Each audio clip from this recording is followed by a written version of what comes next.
तो okay students, हम लोगों ने प्रोटीन का पढ़ा था कि 4 स्ट्रक्चर होते हैं, that is primary, secondary, tertiary and quaternary. तो प्राइमरी हमने पढ़ लिया है, अब लोग पढ़ने जा रहे हैं सेकेंडरी स्ट्रक्चर।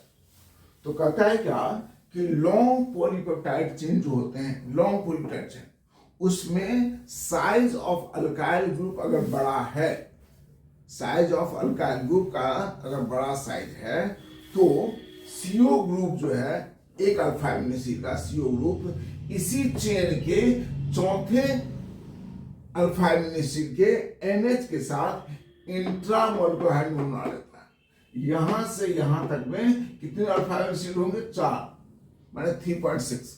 ठीक है, चौथा है, इस चौथे का पार्ट है। तो due to the bigger size of alkyl group, the CO group of one alpha amino acid residue form intramolecular hydrogen bond with the NH of the fourth alpha amino acid. Due to this intramolecular hydrogen bond, the long polypeptide chain coiled in right-handed screw. कैसा हो जाता है? right-handed screw, right, देख रहे हैं?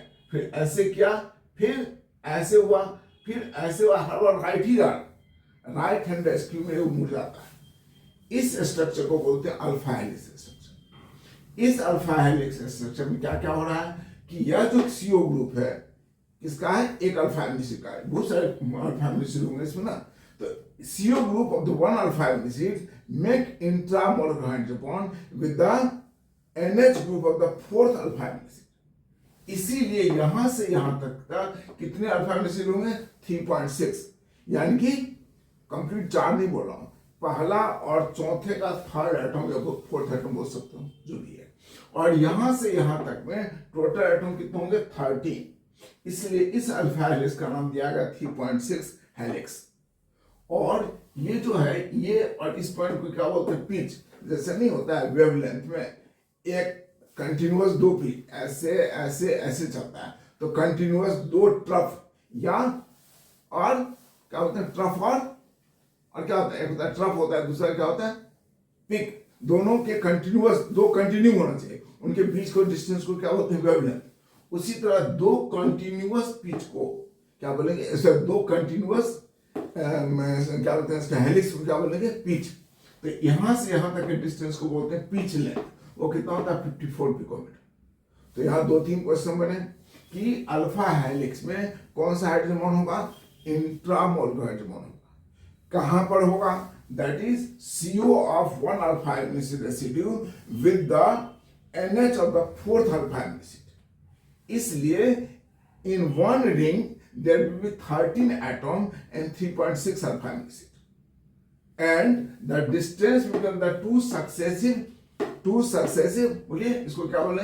Helix is called 54 picometre, right? ये हो गया। ये इस टाइप का स्ट्रक्चर कहां पाया जाता है? तो होता है हमारा फाइब्रस प्रोटीन में, लेकिन ग्लोबुलर प्रोटीन में भी कहीं कहीं ये अल्फा हेलिक्स स्ट्रक्चर होता है।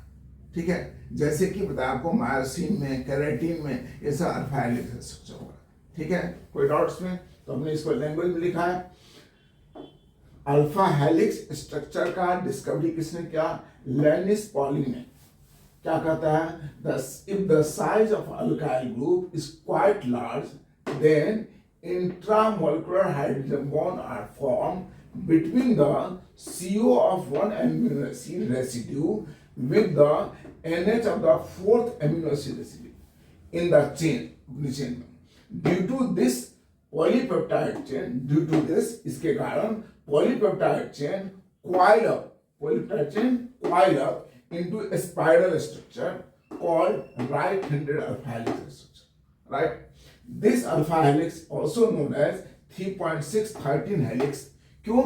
Because each turn of the helix has approximately 3.6 alpha amino acid and a 13-member ring formed.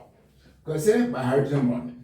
And the pitch distance between the two successive turns is 54 picometer. Clear? Okay. ये कहां पाया जाता है? मैंने आपको structure बता दिया। Is clear? So this is what your alpha helix जो स्ट्रक्चर होता है, वो सेकेंडरी स्ट्रक्चर का ये अल्फा हेलिक्स स्ट्रक्चर हुआ। अभी हमारा बीटा प्लीटेड स्ट्रक्चर बाकी है, वो 5 मिनट के बाद करेंगे।